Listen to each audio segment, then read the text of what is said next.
Hello বন্ধুরা, আজকে আমি তোমাদের সাথে শেয়ার করছি ইনডোর আউটডোরের একটি প্ল্যান্ট মিষ্টি আলু গাছ। প্রথমেই বলে রাখছি, এই মিষ্টি আলু গাছটি এখন বর্তমানে ইনডোরের অনেক জনপ্রিয় একটি প্ল্যান্ট। আর আমি কয়েক ধরনের প্ল্যান্ট এখানে দিয়েছি। এই মিষ্টি আলু গাছটা কয়েকভাবে রেখেছি। তো আমি এটা কোন জায়গায় কোথায় কিভাবে লাগাতে হয়, মাটিতে কিভাবে লাগাতে হয়, পানিতে কিভাবে রাখতে হয়, সবগুলোই আজকে তোমাদের সাথে শেয়ার করছি আমার এই ভিডিওর মাধ্যমে। রিভাস ডেইলি লাইফ থেকে আমি রিভা বলছি। আমার এই পেজটা, এই চ্যানেলটা আমি এখন যত ধরনের গাছ আছে ইনডোর আউটডোর আর ঘরের সাজানোর যত ধরনের গাছ ঘরে রাখা যায় সব কিছু নিয়ে আমি তোমাদের সাথে এই চ্যানেলে আমি শেয়ার করব আজকে থেকে। তো আমার ভিডিওগুলো দেখতে থাকো আর অবশ্যই লাইক দিয়ে শুরু করবা, সাবস্ক্রাইব তো অবশ্যই করবা। তো আমি যে মিষ্টি আলু গাছগুলো দেখিয়েছি, এখন দেখো আমি মিষ্টি আলু গাছটা আমি মাটিতে রাখবো, মাটিতে বসাবো। আজকে কিছু রেখেছি পানিতে, আবার দেখতে পেয়েছো কিছু ছোট টবে রেখেছি, যেন এগুলো যখন মনে হয় আমি ইনডোরে রাখতে পারি, যখন মনে হয় আমি আউটডোরে রাখতে পারি। সেজন্য আমি ছোট টবে লাগিয়েছি, ছোট বোতল কেটে তারপর এখানে আমি মাটিতে টবে দিয়ে দিব। আমার ব্যালকনিতে অনেকগুলো মিষ্টি আলু গাছ হয়ে গিয়েছে আর এগুলো এত দ্রুত বৃদ্ধি পায়, মাশাআল্লাহ অনেক তাড়াতাড়ি বৃদ্ধি পায়। তো সেই জন্য ভাবলাম আমি কয়েকটা মাটিতে দিয়ে দেই, তাহলে আমি এগুলো থেকে শাক খেতে পারবো আর ইনডোর হিসেবেও আমি সুন্দর দেখানোর জন্য সাজানোর কাজেও ব্যবহার করতে পারবো। তো মিষ্টি আলু গাছের কিন্তু অনেক চাহিদা। মিষ্টি আলুর সিজন যদিও শেষ, কিন্তু এই গাছগুলো দ্বারা আমি কিন্তু কয়েকটা দিক আমি করতে পারছি। এক হচ্ছে মিষ্টি আলুগুলো আমি বাসার ভিতরে রাখতে পারছি, সৌন্দর্য বৃদ্ধি পায়। আর এক হচ্ছে এখানে লাগিয়ে দিয়েছি যেন এগুলো থেকে শাক খেতে পারি, মাঝে মাঝে শাক খেতে কিন্তু অনেক ভালো লাগবে। তো দেখেছো একটা গাছ আমি লাগিয়ে দিয়েছি, এগুলো কেটে আগে আমি পানিতে ভিজিয়ে রেখেছিলাম রুট আসার জন্য। রুট আসছে, এখন আমি উপরে আমার এই মাটিটা রেডি করা টবে মাটিটা রেডি করা আছে। তো টবের ভিতরে আমি জাস্ট এগুলো বসিয়ে দিচ্ছি, কোনো রকম কোনো কিছুই ব্যবহার করেন। এগুলো হচ্ছে একদম বাগানের মাটি। আর সব মাটিতে একটা জিনিস কিন্তু খুবই প্রয়োজন, সেটা হচ্ছে জৈব সার। জৈব সার বলতে বোঝানো হয়েছে যে সারটাতে যে মাটিটার সাথে গোবর বিভিন্ন কীটনাশক মেশানো থাকে, ইচ্ছে হলে বাসায়ও বানানো যায়, আবার কিনাও যায়। আমি কিনে এনেছি জৈব সারটা, যেহেতু আমার বাসায় বানানোটা রেডি করাটা অনেক বেশি খাটনি আর আমি পারবো না, যেহেতু আমি মেয়ে মানুষ। সেজন্য আমি কি করেছি, কিনে এনেছি 80 টাকা করে, 40 টাকা করে কেজি, 2 কেজির প্যাকেট কিনে এনেছি। 2 কেজি করে 4 কেজি প্যাকেট কিনে এনেছি। 80 টাকা করে 140 টাকা গিয়েছে 4 কেজি। 4 কেজির দাম 140 টাকা, মনে রাখবে। এই দরে তোমরা যেই কোনো নার্সারি থেকে তোমরা এই সারটা আনতে পারো। আর এই সারটা যদি মাটির সাথে মিশাও তাহলে সব গাছ ফা ফা করে বৃদ্ধি পায়, অনেক ভালো গ্রোথ হয়। আমি কিন্তু অনেক দিন ধরেই বাগান করছি, ইনডোর আছে, ইনডোর প্ল্যান্ট আছে, আমার ব্যালকনিতে অনেক গাছ আছে, আমার বাসার ভিতরে অনেক গাছ আছে, আবার আমার দোতলা, 3তলা, 4তলা, 5তলা, মানে সবগুলো তালাতেই আমার কোনো না কোনো গাছ আছে। তোমরা যদি চাও আমি সবগুলো আস্তে আস্তে শেয়ার করব। এখন থেকে আমি এই চ্যানেলটাতে সব গাছের ছবি দেখব, কিভাবে গাছের যত্ন নিবা, কিভাবে গাছ বাড়াতে হবে, কিভাবে ইনডোরে গাছ ভালো থাকবে, সব কিছুর ভিডিও আমি এই চ্যানেলটাতে দিব। সো তোমাদের অবশ্যই আমার সাথে যুক্ত থাকতে হবে যদি তোমাদের গাছের প্রতি আগ্রহ থাকে। আর বর্তমানে গাছের প্রতি আগ্রহ নাই এমন কেউ নাই, গাছ মন ভালো রাখে। এই যে মানি প্ল্যান্টটা দেখতে পাচ্ছ, মাশাআল্লাহ অনেক ভালো গ্রোথ হয়েছে। ডালগুলো দেখেছো অবশ্যই, ডালগুলো কিন্তু বেশ মোটা তাজা হয়েছে, সতেজ হয়েছে, ভালো বৃদ্ধি পাচ্ছে আলহামদুলিল্লাহ। তো আমি এটাকে কি মিডিয়া ব্যবহার করেছি সেগুলো আমি তোমাদেরকে এখন বলছি। আর যদি তোমরা কমেন্টস করো তাহলে এক সময় আমি মিডিয়াতে কি ইউজ করেছি আমি একদম সরাসরি তোমাদেরকে দেখিয়ে দিব, যেন তোমরা খুব সহজেই গাছ লাগাতে পারো, সব ধরনের গাছ। আর মানি প্ল্যান্ট লাগানোর জন্য যে মিডিয়াটা হচ্ছে সবচেয়ে বেশি জরুরি। মিডিয়া যদি ভালো হয় তুমি যেখানেই রাখো গাছ কিন্তু সুরসুর করে বেড়ে যাবে।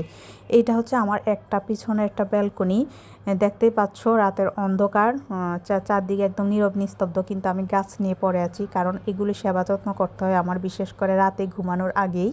গাছ হচ্ছে এমন একটা জিনিস যা ডিপ্রেশন থেকেও তোমাকে বের করে আনতে পারে। তুমি যদি অনেক বেশি ডিপ্রেশনে থাকো, ওই ডিপ্রেশন থেকেও তোমাকে বের করে নিয়ে আসবে এই গাছ। গাছ কিন্তু একসময় সন্তানের মতো কাজ করে, একদম সত্যি বলছি। তোমরা মিলিয়ে দেখো, যাদের বাগান আছে, যাদের গাছগাছালির সাথে থাকো, সময় কাটাও, তারা কিন্তু অবশ্যই বুঝতে পারছো আসলে আমি বলছি সত্যি নাকি মিথ্যা। এই ব্যালকনিতে আমার যে গাছগুলো রাখা এর বেশিরভাগই কিন্তু ইনডোর প্ল্যান্ট। আর এখানে যে কলমি শাকটা দেখতে পাচ্ছ, আমি কলমি শাকের ডাঁটাগুলো রুট আসার জন্য এগুলো কিন্তু এটাতে রেখেছি। নেক্সটে আমি এটা কি করব, মাটিতে দিয়ে দিব যেন আমি এগুলো থেকে অন্ততপক্ষে শাক খেতে পারি। আবার এইভাবে পানিতেও কিন্তু হয়, পানিতে বেশি একটা হয় না, কিন্তু আমি যদি এগুলো মাটিতে বসিয়ে দিই তাহলে কিন্তু অনেক বেশি হবে। আর আমি আমার বাজার থেকে না কিনে এনে বাসায় কিন্তু আমি আমার শাকের চাহিদাটা সুন্দরভাবে মিটাতে পারবো যদি আমি এগুলো রোপণ করে দেই। তো অবশ্যই আমি এগুলো রোপণ করব, আর রোপণ করার ভিডিওটাও আমি তোমাদের সাথে অবশ্যই শেয়ার করব। এই যে দেখো মোটামুটি রুট চলে আসছে, তো আমি এগুলো গুজে দেব, মাটিতে বসিয়ে দিব, তাহলে সুন্দর কলমি শাক হবে এবং খেতে পারবো ইনশাল্লাহ। যদি থাকে গাছের দিকে মন, তাহলে আমার মনে হয় না কেউ পরকীয়ার দিকেও তাকাবে, পরকীয়াও করতে ইচ্ছে করবে না। যদি গাছকে ভালোবাসো, গাছের সাথে টাইম পাস করো, গাছকে সন্তানের মতো দেখো, এক সময় গাছ কিন্তু সত্যি সন্তানের মতো হয়ে যায়। কারণ সন্তানকে আমরা যেভাবে লালন পালন করি ও কষ্ট পাই সন্তানের কিছু হলে, তেমনই কিন্তু গাছের কিছু হলেও আমাদের অনেক খারাপ লাগে, অনেক কষ্ট পাই। আর আমার এই কথাগুলো তারাই বুঝবে যাদের বাগান আছে, তাদের গাছ আছে, যারা গাছের প্রতি অনেক যত্নশীল, একমাত্র তারাই বুঝবে। তো যা বলছিলাম, আমি এখানে আজকে তোমাদের সাথে আমার পিছনের ব্যালকনিতে আমার যতগুলো গাছ আছে সবগুলো গাছ আমি শেয়ার করেছি। এই গাছটাকেও আমি কিন্তু এই যে রুট আছে এটার নোড, এগুলো হচ্ছে নোড, 2টা নোড রেখে আমি এগুলোকে কেটে তারপরে আমি মাটিতে লাগিয়ে দিব, কারণ গাছটা শুধু অনেক বেশি লম্বা হয়ে গিয়েছে। এই যে দেখো অনেক লম্বা হয়ে গিয়েছে। তো এই কাজটা আমি করব কয়েকদিনের মধ্যে, আর সেটার ভিডিও আমি তোমাদের সাথে অবশ্যই শেয়ার করব। এখানে প্রতিটা গাছই দেখো মাশাআল্লাহ আমার অনেক সবুজ সতেজভাবে বৃদ্ধি পাচ্ছে, কারণ আমার মাটি যেটা, বাগানের মাটি যেটা ব্যবহার করেছি সেটা কিন্তু অনেক ভালো মাটি, কারণ আমি অনেক কিছু মিশিয়েছি, আর তেমন কোনো রাসায়নিক সার কিন্তু আমি ইউজ করি না। এই যে এটা হচ্ছে, সারাক্ষণ নাম মনে রাখে, এখন হঠাৎ করে নামটা ভুলে গিয়েছি, সরি গাইজ। তো যাই হোক, এগুলো কিন্তু ইনডোরে ভালো থাকে। তো আমি কি করি, কিছু সময় আমি ব্যালকনিতে রাখি, আবার যখন আমার মন চায় এদিকে সেদিকে বিভিন্ন জায়গায় আমি গাছগুলো নিয়ে সাজাই, যেটা যেখানে মানায় সেখানেই রাখি।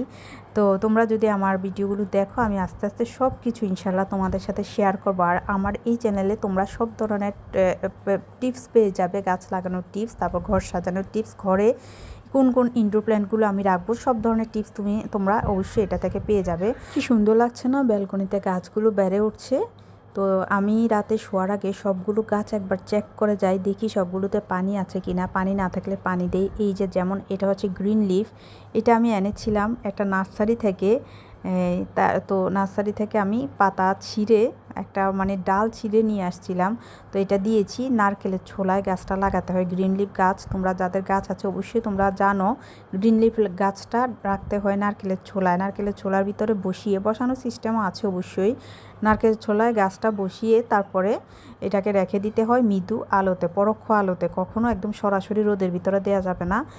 যেখানে এক টাইম রোদ লাগে ওই সাইডটাতে রাখতে হবে। তো আমি এটাতে অনেক বেশি এটা শুকিয়ে গেছে, তো ভাবলাম যে এটাকে একটু ভিজিয়ে দিই, একটু গোসল করিয়ে দেই। একটু গোসল করালে, মাঝে মাঝে গোসল করালে গাছগুলো সতেজ থাকে। আর এটার আমি দেখেছি সবুজ ডাল আসতেছে, তো আশা করি গাছটা বড় হবে, ঝুলে থাকবে। আর এটা যখন ঝুলে থাকে গাছটাকে এত সুন্দর লাগে, অনেক সুন্দর লাগে। আর আমার কাছে কিন্তু অনেক ভালো লাগে, যেমন লতানো গাছগুলো যখন এই লতগুলো যখন নিচের দিকে ঝুলে ঝুলে থাকবে তখন অনেক বেশি সুন্দর লাগে। তো গাছটাকে আমি গোসল করি, আবার এখানে রেখে দিয়েছি। এই যে আমার মানি প্ল্যান্ট, এটাও মাশাআল্লাহ হেলদি হয়েছে, কিন্তু এই যে দেখো রুটগুলো তা অনেক মোটা মোটা হচ্ছে মাশাআল্লাহ। ডালগুলো শাখাগুলো বের হচ্ছে, যে যথেষ্ট মোটা, হেলদি আছে। সবগুলো গাছেই দেখো তোমরা হেলদি আছে।